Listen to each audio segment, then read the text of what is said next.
From the campus of Yale University, this is Business Talk with Jim Campbell, nationally syndicated across the country on the Biz Talk Radio Network and coming to you from our flagship stations, Yale Radio WYBC and 1490 AM WGCH Greenwich.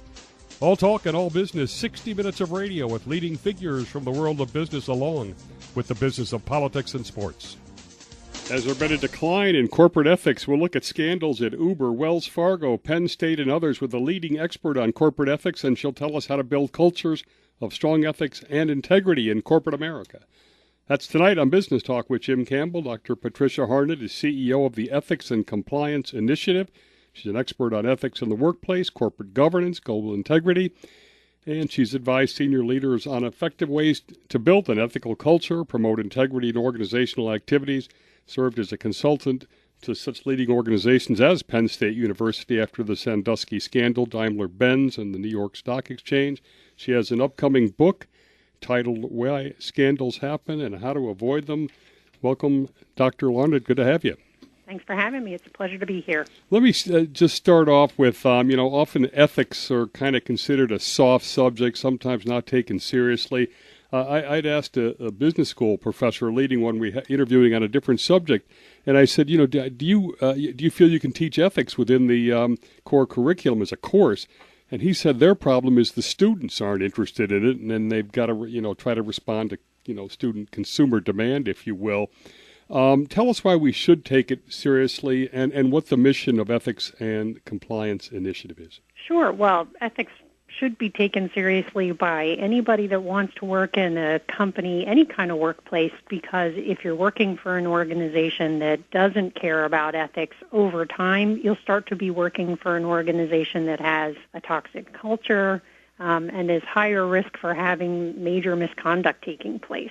Every single human being has a set of values that we grow up with, that we operate our lives with, and most of us want to work in organizations where we're able to make good decisions every day and trusted for that, and that's what ethics is all about.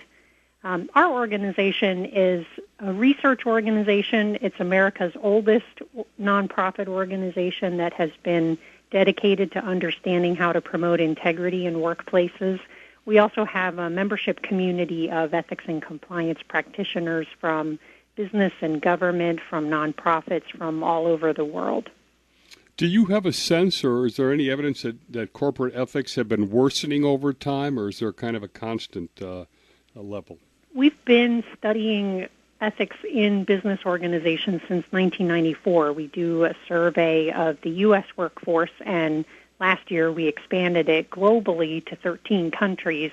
But as we've looked at how much misconduct employees observe in their workplace, it's kind of interesting. It follows a pattern. It tends to be parallel to how business is doing overall, how the average S&P index is doing, but it's an inverse relationship. So when the economy is good, there tends to be more misconduct, and when the economy is bad, there's less misconduct. Is there a basic sort of underlying theme about why scandals happen, failure of corporate culture, whatever, and can you predict that they're likely to happen in certain toxic cultures? Well, there are several reasons why scandals happen in an organization. The first is that a problem has been happening somewhere in the company. It's been allowed to persist. But more importantly, and it's not because management knows there's somebody who's breaking the law and they just let them continue. The other big piece of it is that often management is unaware that there is a problem happening, and that is a reflection of the culture of the organization. Most of the time after a big scandal has happened, we often learn that there were employees who were aware that there were issues.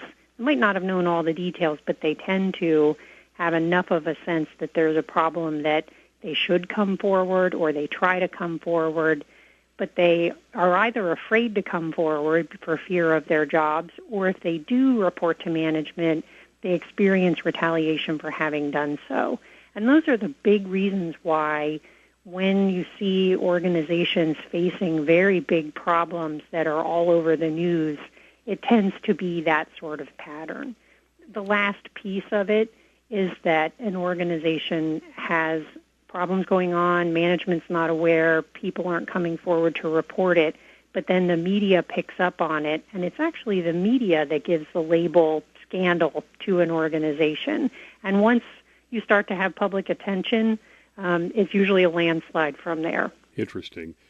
Can regulations and fines essentially regulate behavior, or a toxic culture needs to be addressed separately from just trying to put rules and fines on top of it? I think that what regulation tends to do is it helps to raise the importance of an ethics and compliance program within a company, but on its best day, no regulation, no amount of fines will improve a company culture. Yeah. Culture changes because managers are committed to it, they understand the importance of it, and that starts at the very top of the organization and goes all the way through the company. Most often when an organization has experienced big problems and then they're paying big fines, it's usually long after the fact. And so there's new leadership in the company, so it costs them a lot of money, but it's not actually punishing the right people. All right, now we're going to look at some real-world cases, some of which you've been involved in, and others you're going to opine on for us. And first, one that's been in the news right now is, of course, the Uber scandal and the CEO being thrown out and a new guy being brought in. Give us your perspective on that. Uber's been an interesting company to watch as there's been so much coverage and the exposure of so many different problems that have been happening. I think above all, the biggest issue for Uber was that it was a startup company. And when you're often a startup, especially in the high-tech industry, you have to be aggressive. You have to, you have a certain set of standards. But I think as Uber grew, they didn't change the standards to go along with the growth of the company, and they neglected the importance of having a set of values that really guide people's decisions so that they're creating a good workplace.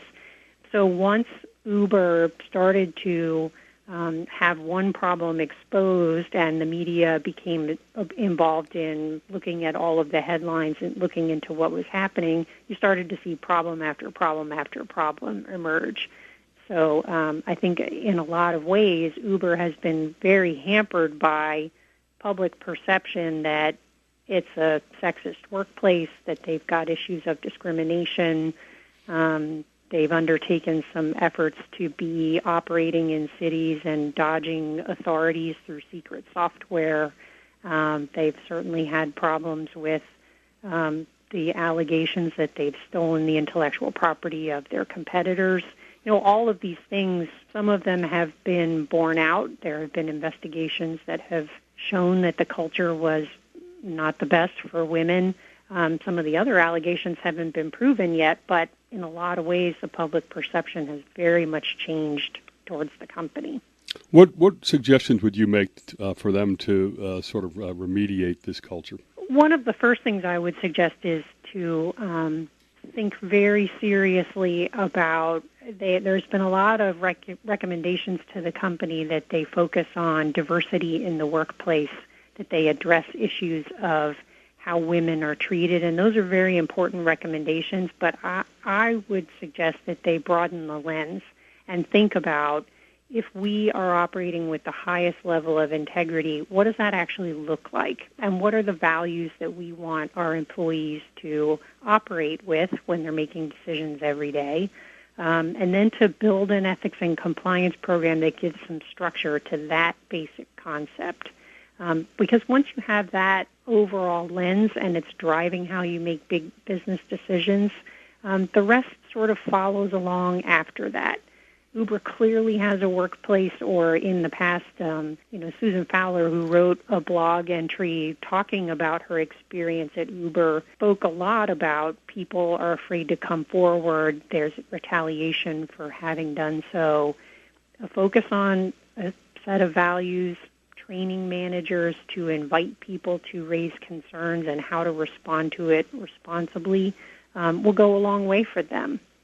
In under a minute, just to finish up on Uber, it's a relatively young company, which meant it reflected its CEO and I assume founder pretty directly. Is getting him out of the culture key to this transition, and is it a risk since he was the original guy? Well, certainly he built the company, had a lot of passion for it, and I'm sure for a lot of employees it's uncertain to have a new CEO come in, but I do think it was a necessary decision.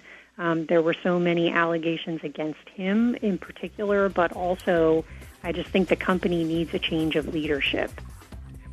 You listen to Business Talk with Jim Campbell over the Biz Talk Radio Network, 350 stations around the country. You can go to biztalkradio.com, find out station closest to you, listen over the internet, get access to our podcast. We'll look at some more ethics scandals with Dr. Harned. Dr. Lysuni, get back.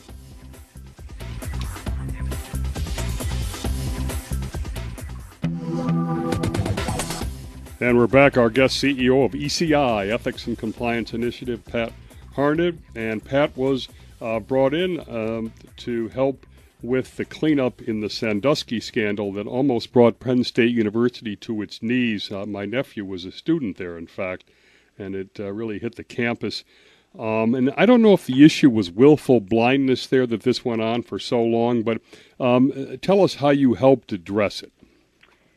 Sure, and to be fair, Penn State had been given recommendations when there was an investigation that had been conducted, and they assembled of their own volition a very good leadership team internally in the university that set about making sure that not only did they understand all the issues that were still happening on campus and understand the culture of the university, but they also wanted to make sure that they learned from mistakes that had happened or problems that had happened and really have done an amazing job of trying to make some institutional changes. Our organization, one of the things that the university wanted to do was to understand the culture of the university. So we were brought in to help them do a culture assessment. We conducted a survey of all faculty, staff, and students on all 26 campuses. So it was about 110,000 people that we conducted a survey with. Wow. And the survey was about how people perceive their connection to the university when they understand what the culture is. How do they get that understanding? We asked some questions about whether people are observing wrongdoing, and if they are, do they report it? We asked a lot of questions about what did people think should be the values of the university. Penn State had a long-standing value statement, but they were interested in revisiting it to be sure that it reflected the community's priorities. So overall, it was a very comprehensive survey effort. Much credit goes to the university because they had a lot of folks, faculty, staff, and students that were actively engaged in shaping the question set. And on the other side of it, when they finished and all the analysis was done, they released the report and data publicly. So they were very transparent about it, and I think they learned a great deal. And the changes, I guess, over time have been genuine. I think it's almost nice to see at this end that the football team is back in the top 5, and obviously everything is running clean. The changes have been genuine there, and they've been able to move on? Absolutely. One of the things that Penn State did, they've actually become a flagship of universities, especially in the Big Ten, but I would argue across higher education. They were among the first to develop a values-based ethics and compliance program that is a best practice program. It addresses ethics and compliance issues within the administration, but it also has outreach to the academic side of the house and also to the student affairs function. So they hired a chief ethics and compliance officer. They put an integrity officer connected with that function into the athletics program. They've developed a code of conduct and a value statement. They've done a lot of work to help people understand that there are places they can go to report wrongdoing, and they've publicized that. They're starting to develop some really interesting training programs for management, and all of these are things that if I were walking into an organization who wanted to be a best practice program, these would be the things I would tell them they should be doing, and Penn State has done it. They really, and I think now they have a strong interest in trying to make sure that other universities do the same. That's very interesting. Obviously, you've had an impact. Modestly, because a lot of what you described seems what the formula or the recipe you'd put in. Just to finish up, so there's a chief integrity guy in the athletic department. So the reporting vehicles have been set up so that this guy has the freedom to do what he needs to do if he's seen something? The first person that took that job was a woman. Okay. But yeah, and yes, that person has been, the intention was to have somebody that had outreach into the athletics program, was meeting with athletes, doing training, working with coaches to help them understand what the ethics and compliance program was and how to raise concerns if they had them.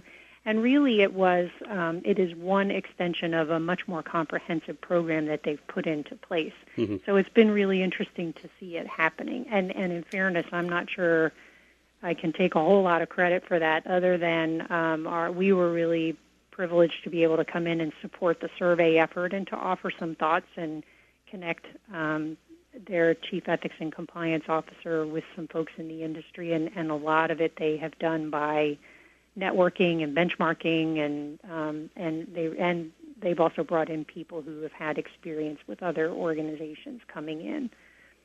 All right, let's talk about a toxic culture, man.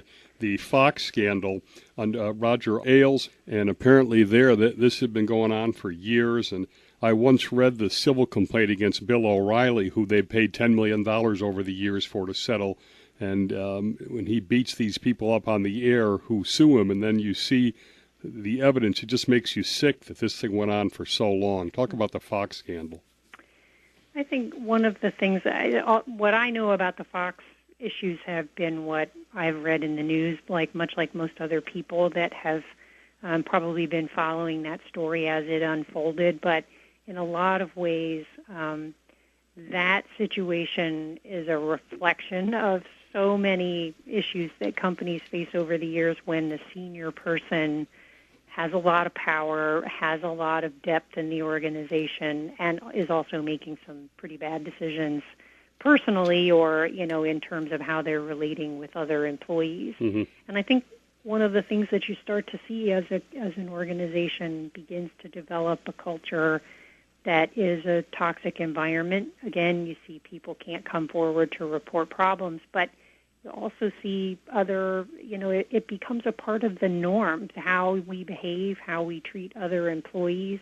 So it was so disappointing to see, first of all, that Roger Ailes was engaging in these in all kinds of unwanted advances to women, but also that there were other senior people within the network that were also alleged to have done the same, and potentially even decisions by the network to try to keep it quiet and not necessarily address the problems. Do you see any sign that this culture is going to change? Obviously, Ailes is gone. I'm not as familiar with what has been happening on the inside. I certainly haven't seen a whole lot of stories coming out about what they're doing internally. If they are taking steps to bring in leadership and quite frankly to do exactly what we've seen other organizations do, like Penn State, bringing in people who are familiar with how do you change a culture, how do you get employees to feel more comfortable and valued in the environment where they're working. If they're doing those things, I would say yes, there will be change. But if they don't take those things seriously, I don't think there will be change. And we certainly, those are some of the basic principles of how these programs are effective. And we're going to be back in the next segment. We're going to talk about Wells Fargo and a couple of other scandals. More on corporate and government ethics coming right up with the CEO of ECI, Ethics and Compliance Initiative, Pat Harned. Stay with us.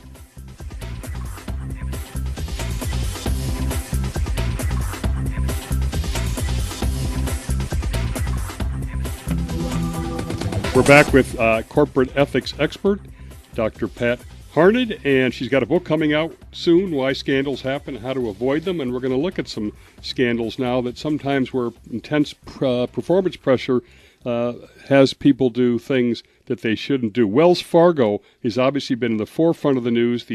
the fake accounts they established, and also even more recently that they steered people towards customers towards mortgages with higher interest rates, telling them they would avoid certain fees, and obviously enhancing their profitability at the expense of fiduciary responsibility to take care of customers. And there was tremendous performance pressures to get these cross-selling, get these accounts on the books. So tell us your thoughts on that and what Wells Fargo needs to do, because it doesn't seem to, the things keep coming out of them.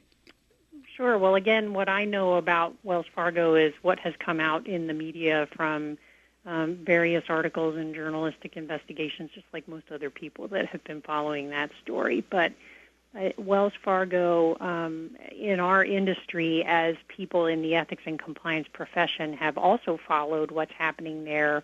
One of the conversations we have is the unintended consequences of incentive programs. And, so one element of it is you want people to be motivated. You want to give them rewards for selling, for opening accounts, but the unintended consequence when it's too much pressure or when the goals are unrealistic is that people feel like they have to cut corners just to be able to keep their jobs or to achieve those goals. And I think that's been one of the real challenges that made that whole practice of fake accounts become more widespread within the organization. In terms of steering people to mortgages that they couldn't afford, some of that, it's not to excuse it, but the entire mortgage crisis and a lot of the financial scandal, it's a reflection of days gone by, and not that we ever really resolved that problem in terms of who made what decisions and who was responsible. I think Wells Fargo, they certainly, it's getting back to the basics of what do we believe, how do we want people to make decisions, what are the values of the organization. But I also think Wells Fargo would benefit from a good comprehensive culture assessment to understand why employees, where they feel pressure, if there are places that they can be addressing other incentive programs or performance pressures that they might not be aware of. And, something that really bothered me about Wells Fargo as well is along with this intense pressure on performance, upper management seemed to take no responsibility for this. They fired thousands of these guys as this stuff came out in the middle management, lower level, branch manager level, and that seemed wrong to me. I do think that there's been an effort to try, my take of that is that there's certainly an effort to try to hold people accountable. I do think if you're one of the remaining employees at Wells Fargo or any other organization, when you become aware that somebody in your company is breaking the rules or breaking the law, you want to know that your organization is actually going to do something about it. So to assume the best of them, that's how I would interpret that. I also think that there have been some reports where Wells Fargo has done a review of its whistleblower program. They have been looking internally to try to understand how did this go on as long as it did, and also where there were allegations that people came forward and experienced retaliation. They've made efforts to try to understand how did that happen and how do we avoid that again in the future. And, of course, they did replace the CEO finally. So let's look at a municipal example now. I guess you have some experience or understanding of the city of Chicago. What was involved there?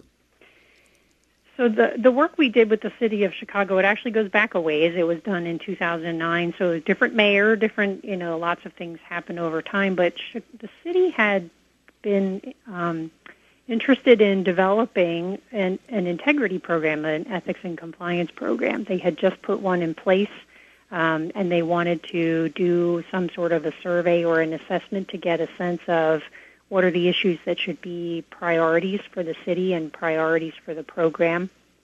So we helped them to distribute a survey among employees, all employees of the city of Chicago. It was a sample survey, but that was the intention. And again, it was a lot of questions about if you're feeling pressure, where do you feel pressure? What's your perception of the ethics of the senior leaders of the city, what's your relationship with your manager, and to what extent do you feel they are helping you to operate with a high standard of integrity.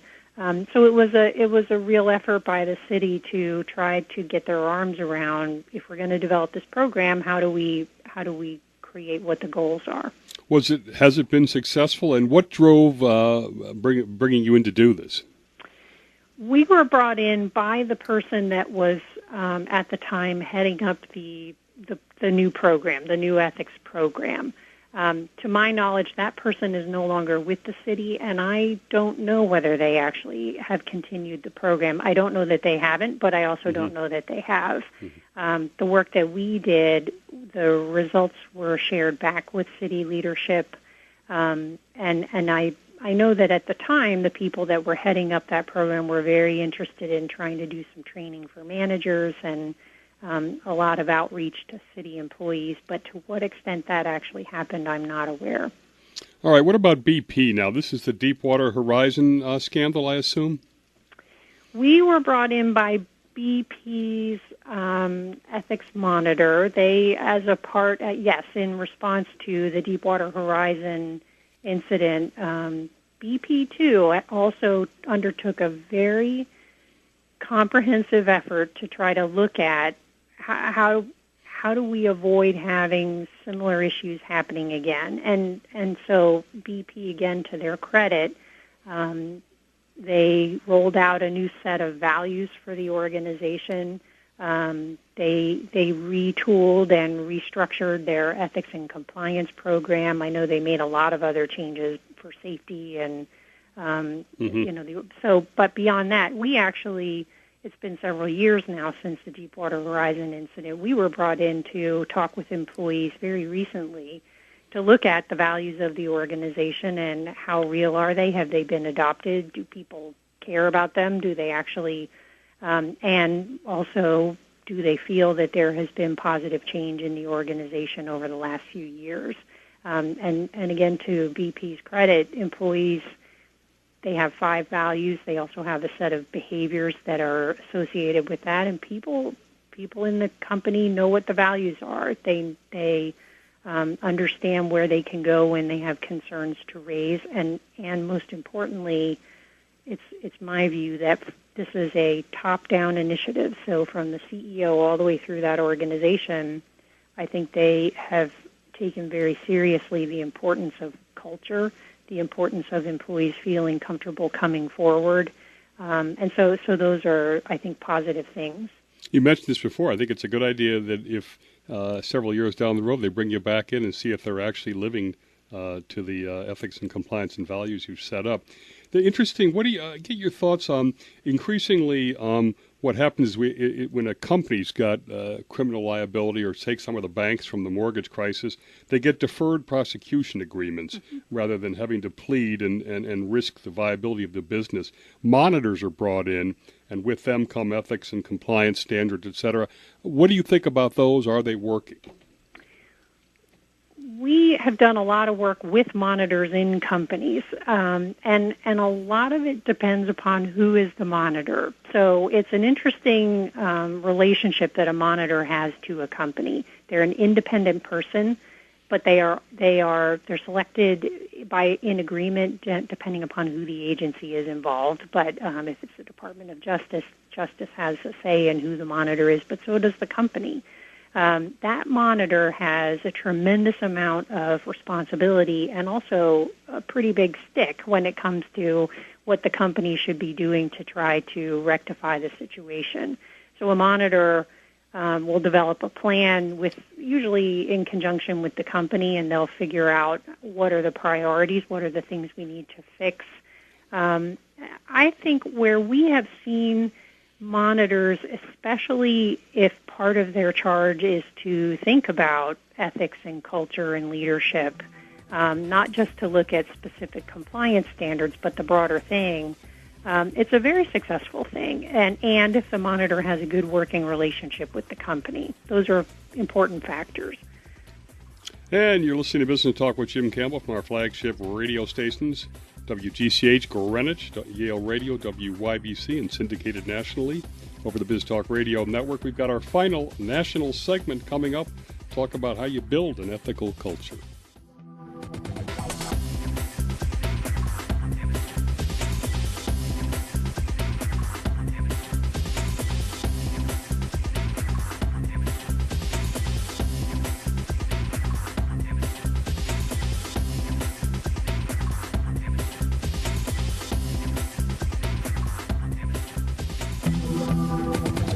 And we're back with Pat Harned. And give us the simple factors. How do you build an ethical organization, an ethical culture, and how do you mitigate against the risks of it going haywire? So there are three basic things that a company needs to know if they're going to try to focus on their culture. The first is that the things that drive culture are the tone from the top. The second is employees' relationship with their supervisor, and more importantly, whether the supervisor is trying to help employees know that they can come forward to raise concerns. And then the third piece is helping employees to know, if I have a problem, if I have a question, where can I go?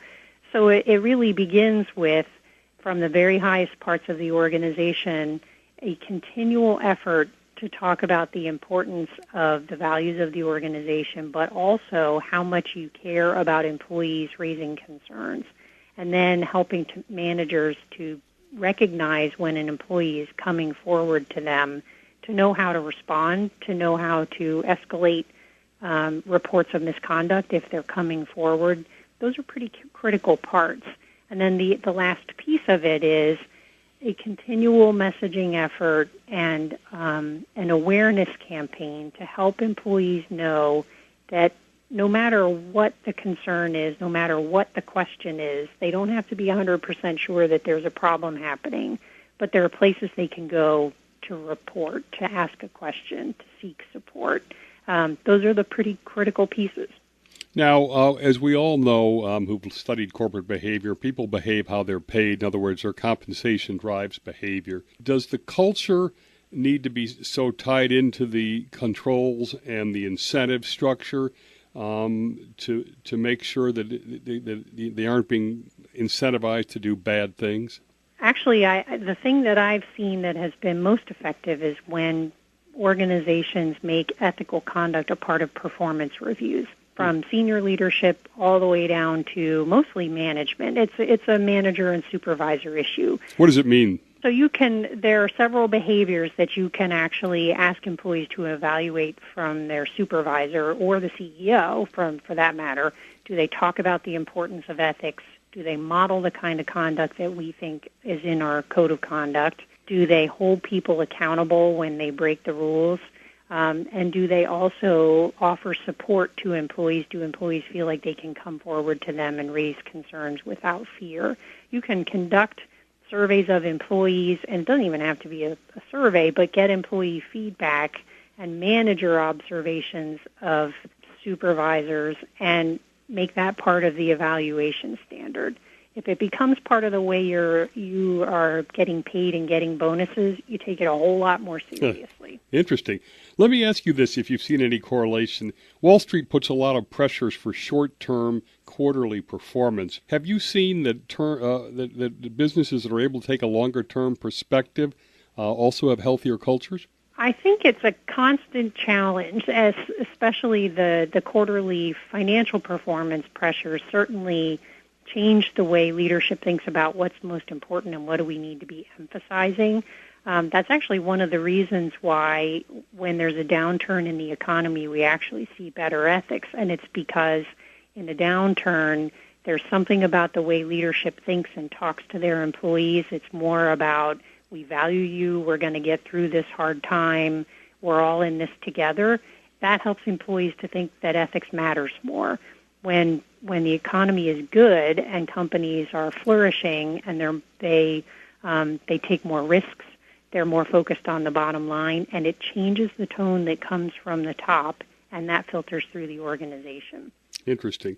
How about an example of a good culture? I know in reading one of your pieces, you cite Angie's List, for instance. Yeah, there have been a number. I mean, there are a lot of companies out there that have gotten it right, and I mean, they're not perfect. There's misconduct happening. If there are people in an organization, there will be problems. Angie's List is one. Etsy is another. Etsy is interesting because they have developed a regular practice of, they call them blameless postmortems, where they actually get together and admit their mistakes and try to learn from them.